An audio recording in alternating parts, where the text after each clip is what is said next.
देखो चाहत कमल नयन को। सूरदास जी से कोई पूछता था तुम्हारी इच्छा क्या है, तो सूरदास जी कहते केवल एक बार बस ऐसी कृपा हो जाए कि इन नेत्रों से मैंने आज तक किसी को नहीं देखा। मैं बहुत बड़ा सौभाग्यशाली हूं कि भगवान ने मुझे माया दिखाई नहीं, अपनी सृष्टि दिखाई नहीं, लेकिन मैं कुछ देखना चाहता हूं। तो किसी ने पूछा क्या देखना चाहते हो, बोले देखो चाहत कमल नयन को। मैंने सुना है कि भगवान के नेत्र कमल जैसे हैं, मैं उनके कमल नयन देखना चाहता हूं। निस दिन रहत उदासी अखियां हरि दर्शन की प्यासी, हरि दर्शन की प्यासी अखियां हरि दर्शन की प्यासी। मैं उनको देखना चाहता हूं केवल। और ऐसा नहीं कि सूरदास जी महाराज को दिखते नहीं थे, खूब दिखते थे।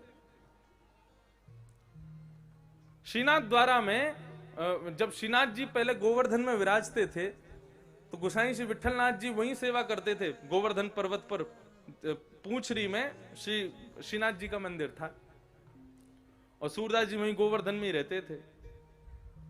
सूरदास जी की सेवा थी, रोज संध्या में जाते थे और ठाकुर जी का जैसे ही पर्दा हटता था तब वो पद गाना शुरू करते। और पद में क्या गाते, आज जैसा श्रृंगार होगा वैसा ही पद गा देते।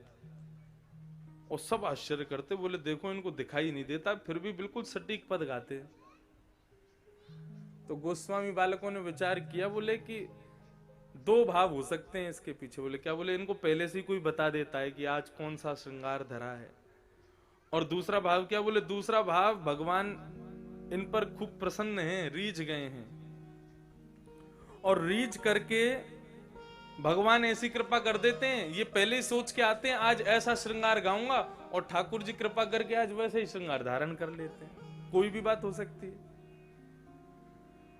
आज सभी गोस्वामी बालकों ने कहा देखो सूरदास जी की परीक्षा हो जाएगी। ये तुकबंदी आकर के गा जाते हैं, आज एक काम करो ठाकुर जी को कपड़े ही मत पहनाओ, आज ठाकुर जी को नंग धरंगा खड़ा कर दो।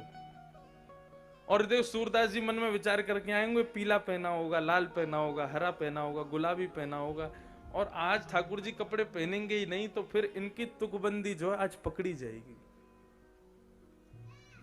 सब दो तीनों ने तो विरोध किया, अरे देखो ऐसे संत का वो नहीं कर रहा। बोले नहीं, परीक्षा के भाव से नहीं, हमें संतुष्टि मिल जाए, हमें और प्रसन्नता मिल जाए, ये जितने वैष्णव हैं इनकी और श्रद्धा सूरदास जी के पदों में बढ़ जाए, केवल उसके लिए हम चाहते हैं ये को। सब बालकों ने श्रीनाथ जी से प्रार्थना की, बोले आपकी आज्ञा हो तो ऐसा कर लें। तो श्रीनाथ जी के कमल की माला में से एक पुष्प गिर गया, मतलब आज्ञा दे दी, बोले कर लो। और आज श्रीनाथ जी बिल्कुल नंग धरंगे खड़े कर दिए, केवल मोती की माला गले में पहन रखी है और कॉपीन पहन रखी, कुछ भी नहीं बाकी। आज जैसे ही महाराज सूरदास जी आकर के बैठे, अब तो सारे दर्शनार्थी वहां पर खड़े, बोले आज पता नहीं कैसा श्रृंगार होगा और सूरदास जी जाने क्या गाएंगे। गोसाई जी बाहर आए पर्दे से और सबको कहा कोई भी कुछ बोलना नहीं, आज पर्दा खुलते ही सब शांत खड़े रहना, केवल सूरदास जी बोलेंगे। बोले ठीक है। अब तो जैसे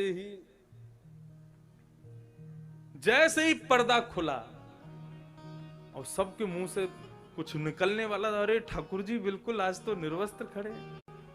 लेकिन सब मुंह बंद करके बैठे, बोले गोसाई जी ने मना किया कुछ बोलना नहीं।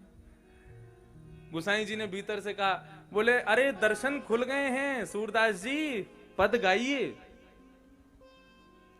सूरदास जी को दिखता तो है नहीं, तो हंसने लगे, बोले गोसाई जी और दिन तो ठाकुर जी प्यारे लगते तो ये हमारे पद सुना दे, तो आज तो बहुत ही प्यारे लग रहे हैं, तो पद बन ही नहीं रहा मेरे अंदर।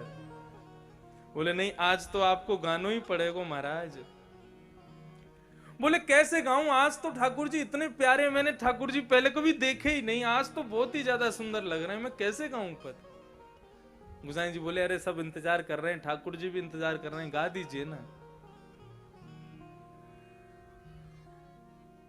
सूरदास जी महाराज इतने में ही पेटी लेकर के बैठे और गाना शुरू किया।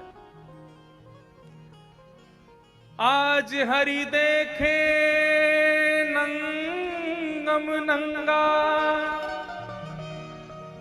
मोतिन माल गरे उर साजे, छवि के उठत तरंगा।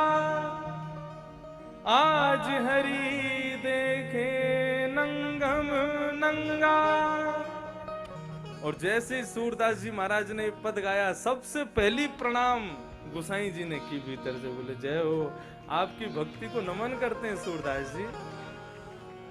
इसको क्या कहते हैं? इसको भक्ति नहीं कहते, इसको कहते हैं प्रपन्नता।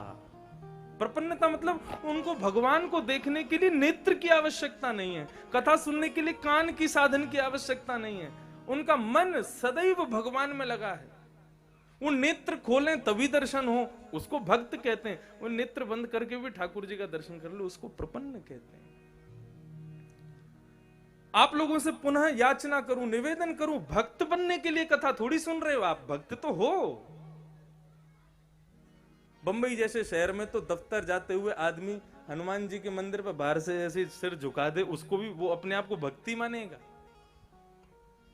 बंबई दिल्ली में किसी से कहो भाई सुबह हनुमान चालीसा किया करो, वहां करते हैं, जब ऑफिस जाते हैं तो हनुमान चालीसा चला देते हैं। उनकी टी सीरीज वाले, क्या नाम था उनका, गुलशन कुमार जी की हनुमान चालीसा चला देते हैं, और रास्ते पर हमारी तो हनुमान चालीसा हो जाती है। आदमी इतना करने मात्र से खुद को भक्त समझने लग जाता है। तो भक्त तो आप हो, और भक्त तो पूरा संसार है।